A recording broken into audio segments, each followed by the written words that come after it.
si nous parlons de la spiritualité, je reviens sur mon texte de base, parce que je veux que chacun d'entre nous retienne et que tu ne sois pas en train d'attendre que le temps d'impactation de la prière, mais que la parole de Dieu habite en abondance dans l'âme. Et cette parole qui est puissance créatrice, dès qu'elle reste dans l'âme, la personne a envie de chercher encore Dieu, d'aller dans l'intimité. Nous avons dit la première chose, que la vie chrétienne est une vie spirituelle. Si tu ne l'avais pas écrit, tu peux l'écrire maintenant. La vie chrétienne est une vie spirituelle. De un. De deux, la vie spirituelle est une succession d'expériences avec Dieu. La vie spirituelle est une succession d'expériences avec Dieu. 3. Pourquoi une succession d'expériences spirituelles? Parce que l'être est d'abord, il est essentiellement spirituel. Tu peux écrire en disant toi-même, parce que je suis d'abord esprit, opérant dans un corps humain. Je suis un esprit opérant dans un corps humain. Tu peux dire, si tu es Chantal, tu es Jean, tu vas dire que moi, Jean, je suis d'abord esprit, mais dans un corps. Moi, Françoise, je suis un esprit, mais dans un corps humain. 4. Pourquoi la spiritualité? Parce que c'est le spirituel qui domine l'humain. Tu écris ça. Le spirituel domine l'humain, domine le physique, domine le matériel. Les textes de référence que nous avions lus, c'était Hébreux 11.3, qui dit que ce que l'on voit ne provient pas des choses visibles, mais des choses invisibles. L'apôtre Paul dit dans Éphésiens, les choses visibles sont temporelles, mais les choses spirituelles sont éternelles. Cela veut dire, si je veux chercher les choses de ce monde, alors que mon esprit est nul, je veux courir après les choses. Mais si je cherche à développer mon homme intérieur selon l'Esprit de Dieu, c'est les choses qui vont courir après moi. C'est comme cela que nous avons certaines prières. Tu sens les gens, dans leur manière de se plaindre, c'est comme s'ils veulent condamner Dieu. J'ai tellement prié. Quel type de prière que tu as faite à Dieu? Quand on fait les prières selon l'homme, selon notre vieil homme, selon la chair, soyons sûrs que ce sont des prières faites avec un esprit nul qui ne seront jamais exaucées. Quand tu lis Acte 10, s'agissant de l'histoire de Corneille, la Bible donne d'abord des critères pour que ce monsieur soit exaucé. C'est un homme qui craignait Dieu, qui priait chaque jour, qui faisait des aumônes. Donc c'est un homme qui avait la réputation d'être quelqu'un d'honnête qui craint Dieu. Donc tu ne peux pas prier un Dieu saint, un humain sans son esprit. Parce que l'esprit de Dieu en nous permet à développer notre homme-esprit, donc ton homme spirituel qui agit dans ton corps. Maintenant, sur ces bases-là, tu peux maintenant comprendre que comme la vie chrétienne est essentiellement spirituelle, cela veut dire qu'il y a plusieurs expériences selon le degré de notre engagement, de notre vocation. Il y a certains qui se donnent à un moment, ils se fatiguent, d'autres continuent à persévérer, d'autres encore n'ont pas encore fait même un pas pour ne serait-ce qu'avancer. Dans ce genre de personnes, naturellement, nous allons voir qu'il y a des expériences dans leur vie chrétienne qui sont aussi différentes. La chose que tu dois aussi comprendre, c'est que pourquoi Dieu veut que nous fassions des expériences spirituelles avec lui. Parce que tu dois avoir un principe dans la... N'oublie jamais cela. Que la connaissance que tu as de Dieu n'est pas la finalité de toutes les connaissances. Il y a d'autres choses sur Dieu que tu ne connais pas. Les révélations que tu as sur Dieu n'est pas une finalité de toutes les révélations. Les pièges, là, beaucoup de prédicateurs sont tombés dedans. Ils croient que sa connaissance à lui, c'est l'unique, que personne ne vienne lui raconter des choses. Dieu est un mystère. L'apôtre Paul dit que nous ne connaissons qu'en partie. C'est pourquoi Dieu nous veut disponibles, ouverts, pour qu'il nous amène dans les profondeurs des relations avec lui. Ça, c'est ce que nous résumons par le voyage vers le seuil de sa spiritualité. D'ailleurs, il y a un texte, je veux que nous lisions ensemble rapidement. Jérémie 33, 3. Jérémie 33.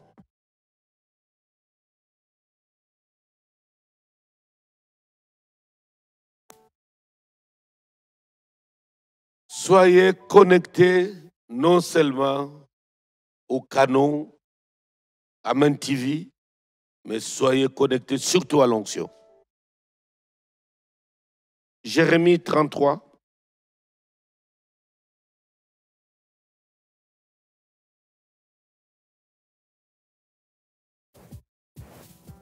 Ça, j'aime beaucoup.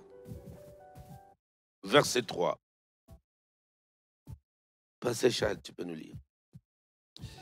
Invoque-moi, je te répondrai. Je t'annoncerai des choses, des grandes choses, des choses cachées que tu ne connais pas. Ah. Il dit des choses que tu ne connais pas sont des grandes. Parfois, celles que tu connais sont encore des petites. Et le Seigneur dit, invoque-moi. Alors, qu'est-ce que ça veut dire invoquer l'Éternel? Nous définissons invoquer l'Éternel comme quelqu'un qui fait appel, qui sollicite l'intervention de Dieu à cause d'une urgence. C'est-à-dire que c'est lui qui invoque et c'est lui qui cherche à voir Dieu dans ce jour-là d'une autre dimension, d'une autre façon. Donc tu invoques Dieu parce que tu es entre la vie et la mort, parce que tu veux vivre, c'est un exemple. Quand Dieu intervient, ces jours-là, tu découvres une autre dimension de Dieu que tu n'avais jamais connue avant. Il en est de même dans la maîtrise de la parole de Dieu. Le Seigneur te dit, invoque-moi, fais appel à moi, demande que je vienne intervenir et tu vas découvrir de très grandes choses qui te sont encore cachées jusque-là. C'est pour cela nous ne devons pas considérer notre degré, notre niveau de foi comme étant le meilleur, le top. Non. Dès qu'on commence comme ça, on se bloque. Inutilement d'ailleurs. La plus grande chose que j'ai toujours fait dans ma vie, quelles que soient les apparitions, les manifestations de Dieu, les visitations divines, j'ai toujours voulu rester ouvert et humble. Comme si je ne connaissais rien. Je peux prêter oreille même à ma fille, même à mon fils, même aux amis, même à mes enfants serviteurs. J'écoute ce qu'ils disent. Parce que je me dis toujours, je pars d'une base, qu'il y a de grandes choses que je ne connais pas encore. Dieu m'incite à faire appel à lui. Invoque-moi. Il y a des choses cachées dans tous les domaines de la vie. Tu peux être médecin. Alors, tu invoques Dieu. Or, Dieu veut que tu deviennes peut-être médecin directeur. Ça fait partie des choses cachées que tu ne connais pas encore. Des grandes choses. Tu ne peux pas te limiter juste à ce que tu fais. Tu peux être politicien. Dieu t'appelle, parfois tu as déjà une carrière brillante. Alors que Dieu t'appelle encore à une très grande carrière, parce que les choses cachées, celles que Dieu nous cache toujours, sont toujours plus grandes que ceux que nous vivons actuellement. Ce que tu es en train de vivre maintenant, c'est encore beaucoup plus petit, alors que Dieu t'appelle à des très grandes choses. C'est pour cela, tout enfant de Dieu qui me suit en ce moment, tu dois avoir l'esprit très ouvert. Parce qu'il y a encore des choses au-delà de ce que tu vois, au-delà de ce que tu connais, au-delà des expériences que tu as déjà faites. Dieu n'aime pas que nous dormions sur nos expériences passées. C'est une bonne chose. Le passé est bon parce qu'il lègue pour l'avenir. Mais on ne doit pas rester là en train de penser aux exploits. Comment, quand on était jeune, on nous amenait à l'école dans de belles voitures. Nous avions un chauffeur, des gars du corps. Mais aujourd'hui, c'est plus ça. Quand nous lisons les actes des apôtres, merci Seigneur, comment Dieu a opéré avec des hommes. Comment l'ombre de quelqu'un peut guérir les gens. Merci Seigneur. Mais pourquoi nous lisons les actes? Nous trouvons des gens qui étaient de la même nature que nous, qui opéraient dans des dimensions extraordinaires. Alors, est-ce que Dieu s'est arrêté uniquement avec ces gens? Non. Alors, sa Bible dit, il est le même hier, aujourd'hui. Si aujourd'hui, il est le même qu'il était avec les pierres, donc nous voulons le voir aussi opérer dans notre dispensation, dans notre dimension actuelle. Alléluia. Alors, c'est pour cela que chacun d'entre nous doit comprendre qu'au-delà de ce que tu as, il y a autre chose que Dieu te réserve. Au-delà de ce que tu connais, il y a d'autres mystères que Dieu veut te révéler. Il ne faut jamais commencer à devenir agité. Non, celui-là prêche de fausseté. Et nous qui sommes dans la... Non, non, non, non. C'est de l'immaturité. Parce que tu te diras, comme Pierre, il dit, mais notre frère Paul, qu'est-ce qu'il révèle des choses qui sont très difficiles à comprendre? Oui, parce que lui au moins, il était dans la barque, Pierre. Il a fait l'expérience de marcher sous les eaux. Mais Paul a fait l'expérience d'aller au 3e ciel. À chacun son expérience. Nous sommes dans le domaine de la spiritualité.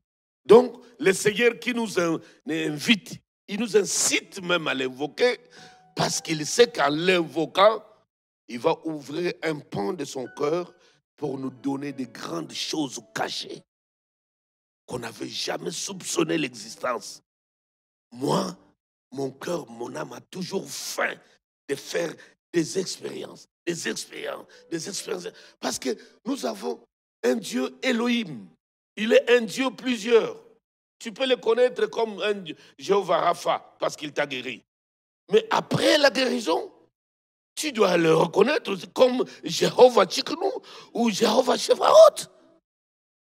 Si tu as fait une expérience, tu as découvert Dieu comme Jéhovah Jireh, mais derrière, il y a autre chose, tu dois découvrir Dieu. C'est l'essence des expériences spirituelles. Nous voulons aller de découverte en découverte pour l'aimer encore davantage, pour le craindre et pour que notre entendement de Dieu devienne un autre entendement. Nous pouvons être avec les amis, ma pensée sur Dieu, ma réflexion sur Dieu. Non pas, je ne parle pas de la manière intellectuelle ni théologique, mais par rapport à la spiritualité. Et mes réflexes deviennent totalement différents. Et je commence à influencer les gens tout autour de moi, d'aimer Dieu de la manière dont moi je l'aime. Parce que je trouve que ma manière est la meilleure. Plus nous développons notre intimité, notre spiritualité avec Dieu, plus nous passons d'impactation à impactation. Et là, je veux que chacun d'entre nous écrive un peu ça. Ce sont des perles que je te donne pour ce jour. En 5 points. Numéro 1.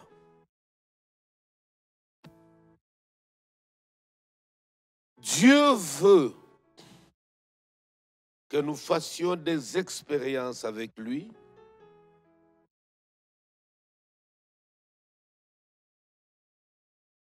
Il nous incite à les chercher.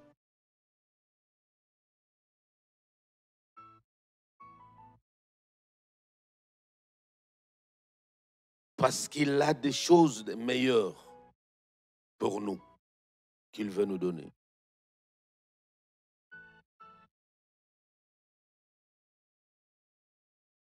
Parce qu'il a des choses les meilleures qu'il veut nous donner. 2. Plus nous montons dans la spiritualité, virgule, chaque étape est une impactation. Parce que Dieu se révèle et il laisse les traces dans notre vie chrétienne.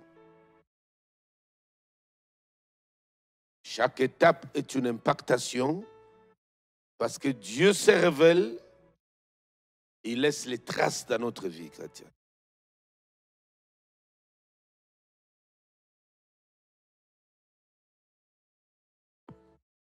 Trois.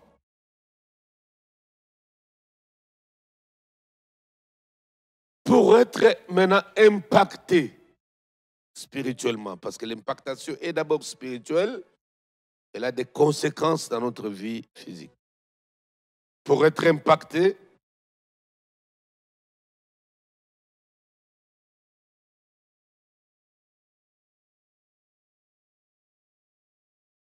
il faut une nouvelle affectation.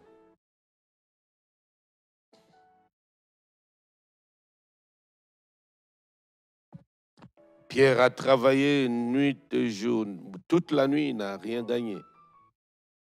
Alors, il lui a fallu une nouvelle affectation. C'est-à-dire, tu dois rencontrer une onction authentique et véritable.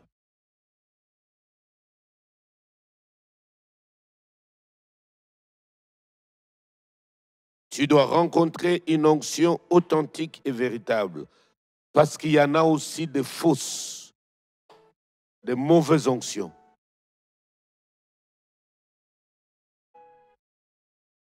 Il y a des mauvaises onctions. Tout le monde se dit ouais. Mais il y a des mauvaises onctions qui n'ont pas de message, qui n'ont aucun souci pour les brebis, aucun fardeau. 4. Parce que la vraie impactation annonce une nouvelle ère.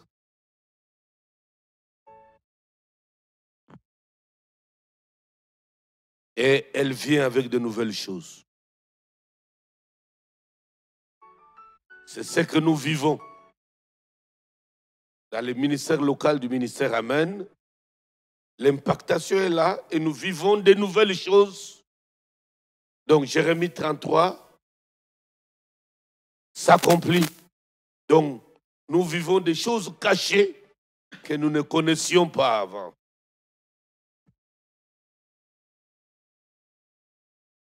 Notez bien. Pour être impacté spirituellement, il faut que je me décide moi-même.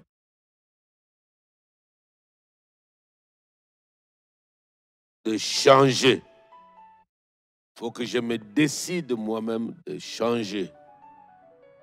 Si Moïse n'avait pas pris la décision d'abandonner le troupeau pour faire un mouvement, l'impactation n'allait pas venir. Tu dois te décider de changer.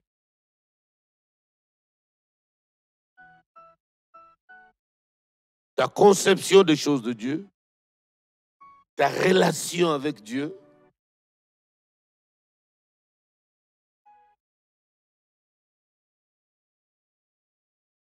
Et pour cela, tu dois réaliser l'illusion de la prétendue vie chrétienne que tu as. Tu dois réaliser l'illusion de la prétendue vie chrétienne. Tu crois que parce que tu es resté à l'église pendant 15 ans que tu es forcément spirituel? Parce que tu prêches bien les Écritures, jongler les versets, cela fait de toi spirituel. Tu vas te rendre compte que c'est juste une illusion de la vie chrétienne.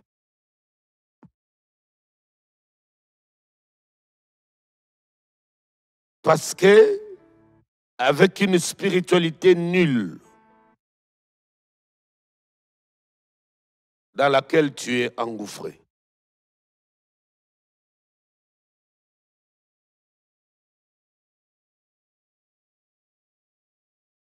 Tu dois réaliser que ta prétendue vie chrétienne là n'était que la pure illusion. C'est illusoire. Parce qu'on ne peut pas mener une bonne vie chrétienne spirituelle tout en étant spirituellement nul.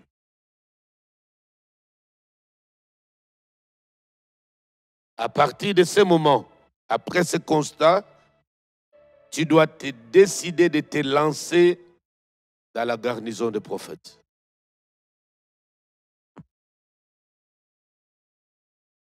Tu dois te décider de te lancer dans la garnison des prophètes.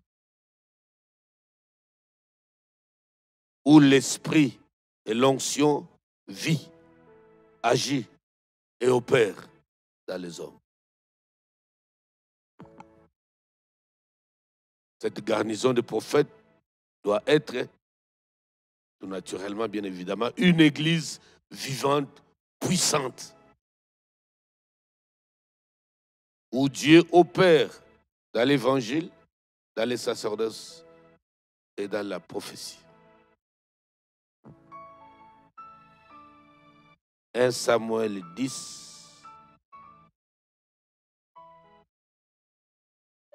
1 Samuel 10.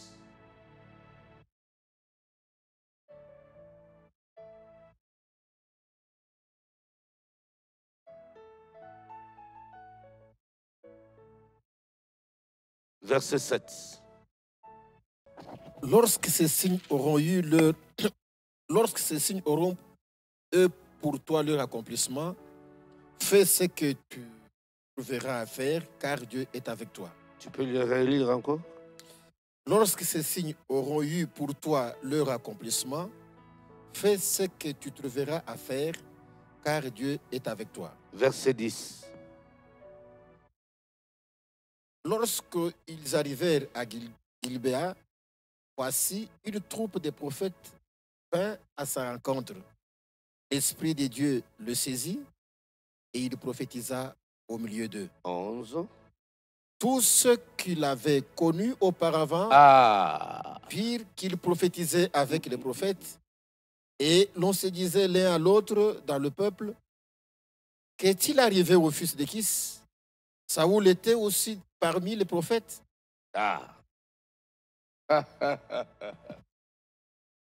J'aime le verset 11 qui dit « Tous ceux qui l'avaient connu auparavant, quand l'impactation arrive, tous ceux qui t'avaient connu auparavant se poseront des questions au sujet de toi. Qu'est-ce qui t'est arrivé?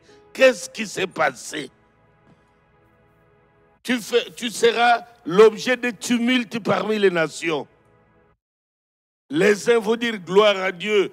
Et c'est là que tu vas commencer à rentrer dans une nouvelle dimension de bataille. Il y a ceux qui s'opposeront à toi frontalement, qui croiront qu'ils ont reçu de nouvelles missions pour te barrer la route. Mais à partir de ce moment-là, quand l'impactation surnaturelle arrive, tout celui qui se dresse devant toi, tu deviens... Hier, tu étais comme une mollusque. Mais quand l'impactation arrive, tu deviens un caterpillar. Tu écrases tout sur ton passage. Quelqu'un parle du mal de toi, quelques mois, quelques semaines après, il devient ridicule, il a risé devant les gens. Mais tiens, mais tu parlais du mal de lui. On croyait que tu étais même plus mieux, alors que tu es encore pire que lui. Dieu fera qu'autour de toi, ceux qui s'opposent, il les rend de plus en plus ridicules. Et la Bible dit, mais les gens qui ont connu, ça dit, mais qu'est-ce qui est arrivé à l'enfant de Kis? Ils prophétisent. Mais dans leur famille, il n'y a pas de prophètes. Ils ne sont pas dans la lignée des prophètes. Dieu arrange. Quand l'impactation arrive, Dieu fait des aménagements particuliers, des arrangements particuliers pour te remettre dans le droit alors que tu n'étais pas dans le droit. Ça, c'est notre histoire en tant qu'Église. Nous n'avions plus droit à la citoyenneté de Jérusalem. Mais Dieu a décidé. Il a dit, tu es mon fils, je t'ai engendré aujourd'hui.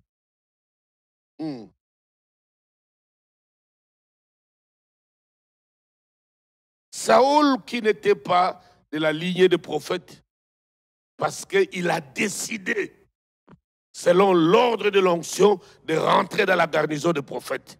L'onction l'a saisi. Il est devenu quelqu'un d'autre. C'est pour rentrer dans la garnison des prophètes. Ça, c'est le point 5. Pour rentrer dans la garnison des prophètes, il faut une grande décision pour qu'on quitte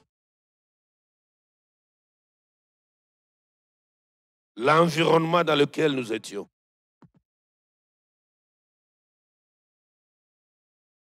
C'est pourquoi moi, je ne condamne jamais les gens qui quittent une église là où ils sentent qu'ils peuvent pas se développer. Il est ailleurs. Parce que les âmes ne nous appartiennent pas. Les âmes ont leur berger. C'est le berger qui peut les orienter là où il y a du bon pâturage. Nous, on ne peut pas se fâcher contre un pasteur parce qu'on a vu nos membres d'église commencer à aller là-bas. Les âmes ne nous appartiennent pas. Moi-même, j'ai fait de telles expériences. Je peux voir quelqu'un, s'il n'est pas rentré dans le monde, mais je vois qu'il continue à mener sa vie chrétienne ailleurs, je ne peux pas blâmer le pasteur. Est-ce que c'est lui? Même quand les pauvres rentrent dans l'église, il ne les connaît même pas. Parce qu'il y a une orientation spirituelle. Il a cherché une garnison de prophètes, il l'a retrouvé. Laissez-les se développer. Alléluia. 6.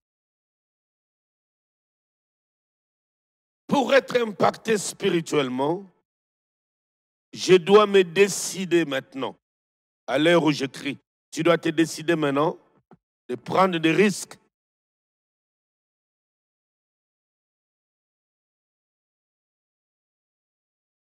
De prendre des risques, de briser l'environnement et l'atmosphère lourde que tu ressens chaque jour. Prier est trop difficile. Même te concentrer à la maison, c'est trop difficile. Tu dois prendre la décision de menacer l'environnement spirituel autour de toi. Tu dois désinfecter spirituellement autour de toi pour dégager cette atmosphère lourde où les gens sentent une telle lourdeur spirituelle. Même dans la communion, si vous êtes même 2 ou 3 à la maison, la communion est trop lourde. Tu dois te lever, évacuer cette atmosphère-là, cette présence de lourdeur spirituelle. Tu dois prendre une décision maintenant. Et je vais te conduire dans la prière pour ça. Parce que ça t'empêche de rentrer dans une nouvelle dimension en Christ.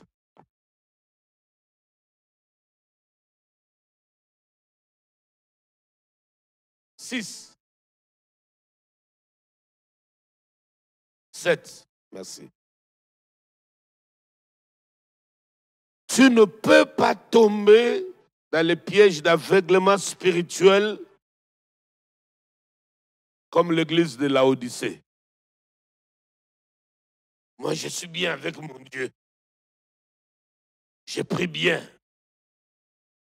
Ce que j'appelle souvent le piège de satisfaction. Je sens que spirituellement, je suis bien. Même si tu sens que spirituellement, tu es bien, il faut toujours avoir le sentiment d'humilité et d'une faim insatiable de Dieu en permanence à nous. C'est cette faim et cette soif-là qui nous poussera de chercher encore Dieu. Sinon, si tu as la satisfaction, tu te bloques. Tu peux sortir d'un programme de prière de 3 jours, tu te dis, ça va maintenant. Non, les 3 jours ne suffiront pas pour nous permettre de marcher pendant 30 ans. C'est pour cela, de temps en temps, nous avons besoin d'aller dans la profondeur avec Dieu. 8. tu dois savoir qu'il y a d'autres choses pour toi au-delà de ce que tu connais, au-delà de ce que tu vois. Je dois savoir qu'il y a d'autres choses pour moi, au-delà de ce que je connais, au-delà de ce que je vois, qui sont plus grandes que ce que je connais et ce que je vois.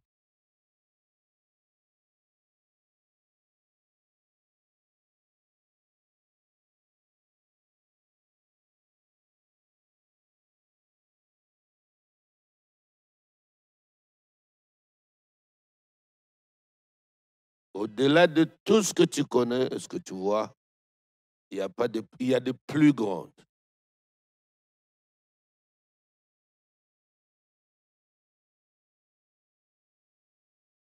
Car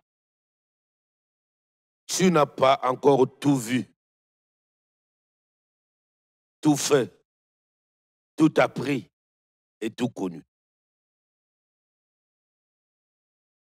Car tu n'as pas encore tout fait, tout vu, tout appris et tout connu.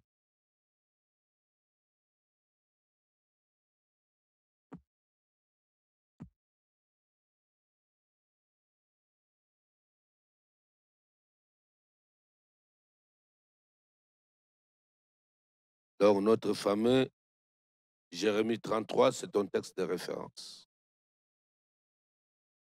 Jérémie 33, 3.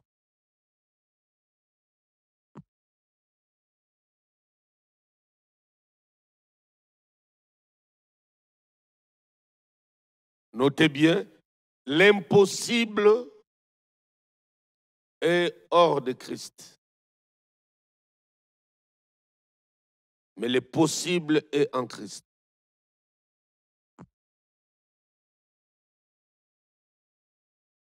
Autrement dit, en dehors de Christ, les choses deviennent impossibles et compliquées.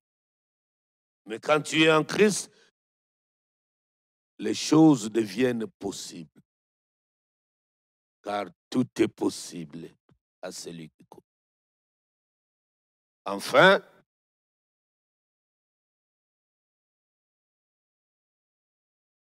ces signes, la délivrance, le changement de mode de vie,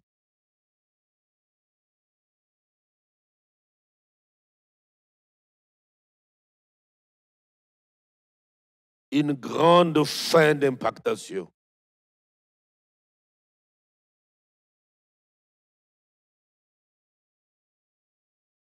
Une grande soif de chercher Dieu.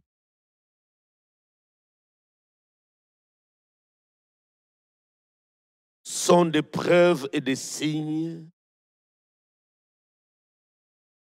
que Dieu veut que tu ailles de gloire en gloire.